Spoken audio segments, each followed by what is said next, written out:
If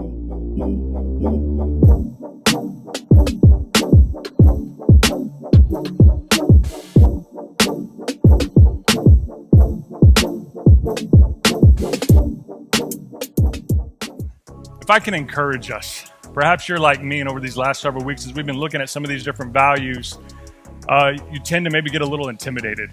And when we're talking about a spirit of integrity or a culture of honor, or what it means to be an intercessor or a worshiper, or today we're talking about the idea of missional living, and you think, man, that's not necessarily a reflection of me. Well, let me encourage you with this, that one of the world's greatest gymnastics, Simone Biles, that it started with a somersault and a cartwheel, right, before she became who she is. And LeBron James, one of the world's best basketball players, it started with some dribbling drills before he was able to become who he was. And so if I can just encourage us with just the steps, the practices of the values of the heart of our house. Cool? Y'all with me? All right, today, part 6 of this teaching series, we're going to be looking at the idea of missional living, and it's entitled Permission to be Salty. Turn to your neighbor and say, you sure are salty, right?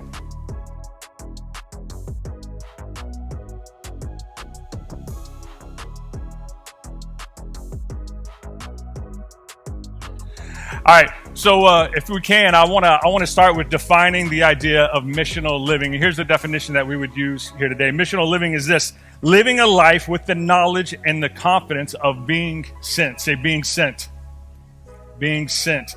And living to communicate to those around you, around us, that you matter to me. I want to use a visual to communicate this idea of not just missional decisions, if you will, or missional choices, but what differentiates missional decisions and choices versus missional living. And it'd be something like this. If you're like me, you've probably gone on a mission trip, and when it's time to go on that mission trip, you flip on the missional light, right? And on the flight back from that mission trip, or the drive back, you're heading home, and that missional light goes back off because we have made missional choices or missional decisions. Perhaps you go and you help Pastor Melvin at the food pantry. You do something with the Dream Center or Kids Hope or Life Enrichment Center, and you turn on your missional light because you've made a missional decision. And later on, back off. Maybe you head to the hospital to visit with somebody and you're praying with the neighbor. On. Right? Guys, too often times we've created a lifestyle of missional decisions when in actuality God is calling us to live in a lifestyle in all areas of missional living. Y'all tracking with me? If you guys are familiar with a light switch cover, you can actually take this and you screw it onto a light switch, and then it causes a level of permanency. Might I suggest to us today that that's what God would be calling you and I to, a level of permanency.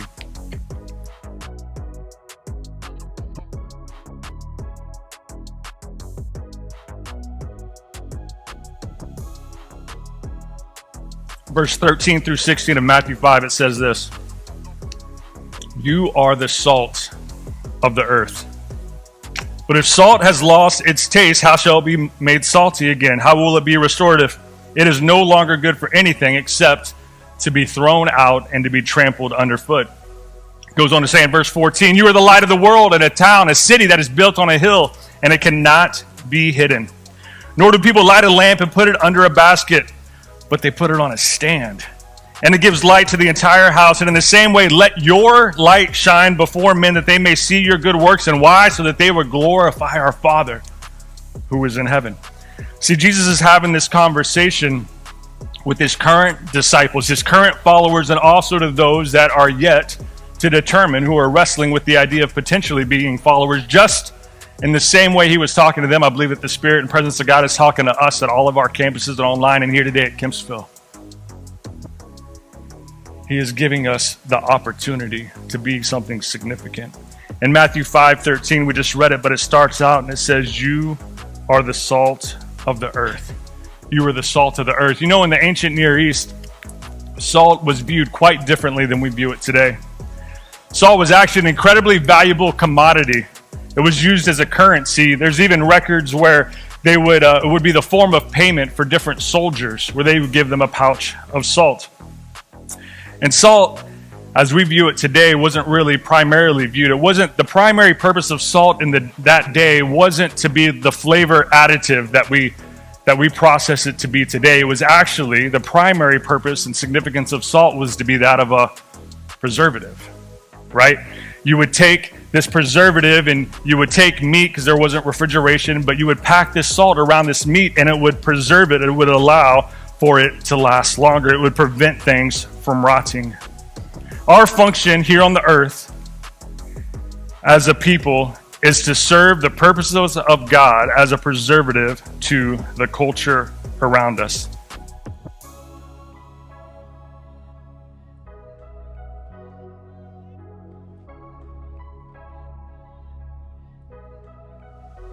You know, in the book of Luke, it describes hell. And it describes hell as this. It says, hell, there is weeping and there is gnashing of teeth. So as a child, I always heard this expression and I thought, man, people are really angry in hell. You know, gnashing of teeth. Ah. And then when I began to study it, I realized that gnashing of teeth actually has a different meaning. It actually means deep regret, deep remorse.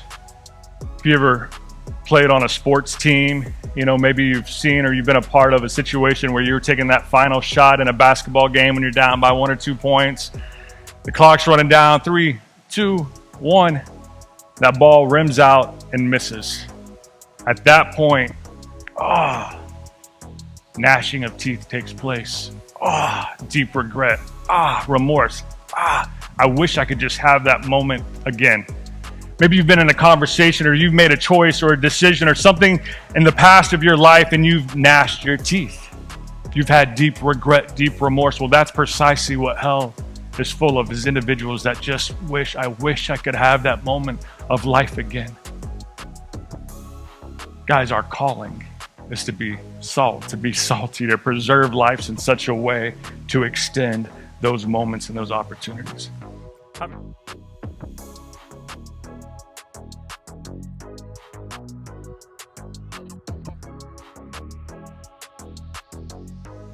Hear me when I say this.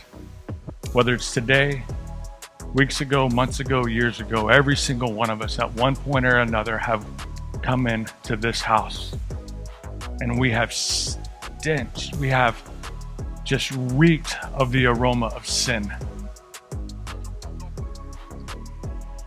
And Jesus said to you and to I, this is precisely where I want you, because this is the heart of my house.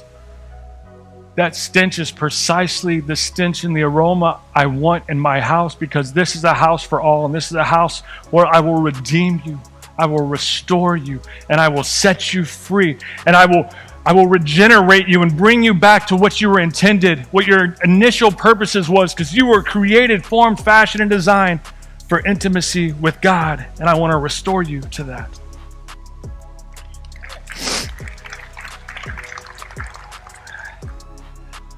You know, my wife and I, we've recently gone through this whole Dave Ramsey financial peace thing. If you've ever gone through that, it's quite challenging.